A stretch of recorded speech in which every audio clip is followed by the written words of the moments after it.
Bonjour, aujourd'hui on va voir ensemble comment mettre en place les fondamentaux du marketing automation pour un e-commerçant.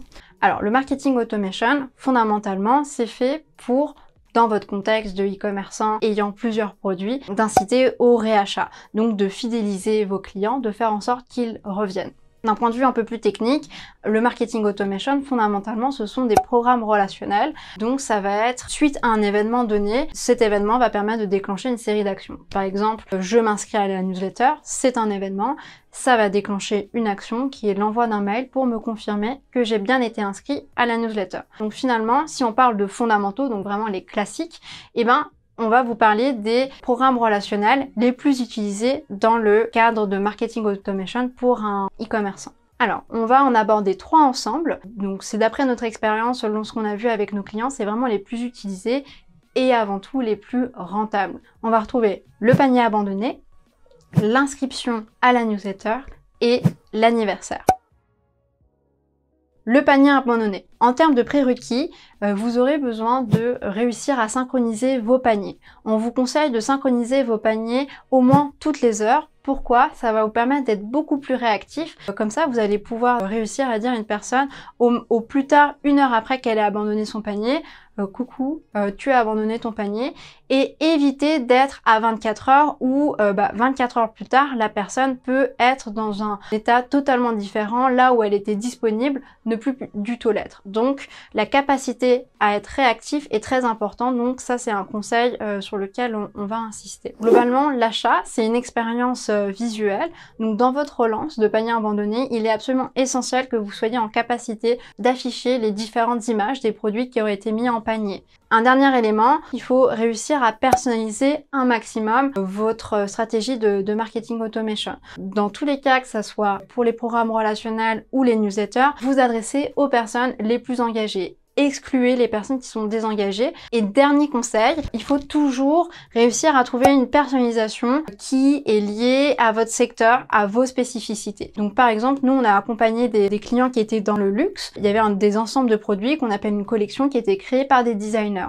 Chaque designer a son histoire, son univers, et donc on venait réexpliquer ce que pouvait trouver la personne au niveau de la collection, ce que souhaitait dire en tout cas le créateur par rapport à sa collection. Ensuite, on va passer à l'inscription à la newsletter. Alors les prérequis, c'est de réussir à synchroniser les inscrits. Tout comme pour le panier abandonné, il faut réussir à les synchroniser assez rapidement, pas toutes les 24 heures, mais toutes les heures, parce que lorsque je m'inscris à la newsletter, si je la reçois pas et que je reçois que la confirmation le lendemain, je vais me demander si mon inscription a bien été prise en compte. Vous allez tenter de parler surtout de votre marque, de les plonger dans vos valeurs, votre histoire.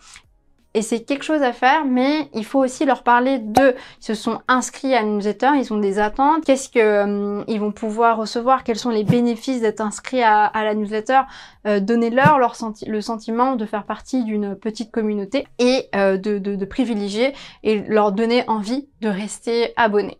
Donc toujours sur l'optique de personnaliser, ça peut être intéressant dans ce type de contenu d'ajouter un encart dynamique qui va venir afficher le dernier produit qu'aurait consulté la personne, par exemple. Troisième exemple, le programme relationnel de l'anniversaire. Donc là, on est vraiment sur le grand classique de la fidélisation. Et ce qui est important pour la partie anniversaire, c'est que on va vraiment essayer de recréer la carte de vœux qu'on envoie à une personne pour lui souhaiter un bon anniversaire. Donc, s'il y a bien un programme sur lequel vous pouvez vous lâcher en termes de design, c'est celui-ci. Et bien évidemment, sur ce contenu, il faut proposer un cadeau à votre client. Donc, ce cadeau peut prendre différentes formes. Ça peut être un code promo, ça peut être un cadeau à récupérer. Ce qui est important, c'est de quand même donner une échéance à ce cadeau pour que la personne aille le récupérer et idéalement lié à un achat donné 20% à partir de X% d'achat par exemple, ça peut être vraiment intéressant.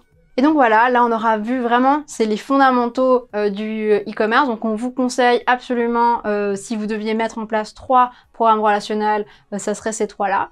Bien évidemment, vous pouvez aller bien plus loin et nous on serait ravis de discuter avec vous pour mettre en place des programmes relationnels personnalisés. Il y a d'ailleurs une étude de cas que vous pouvez consulter pour voir un peu ce qu'on peut faire avec Panini disponible sur notre site.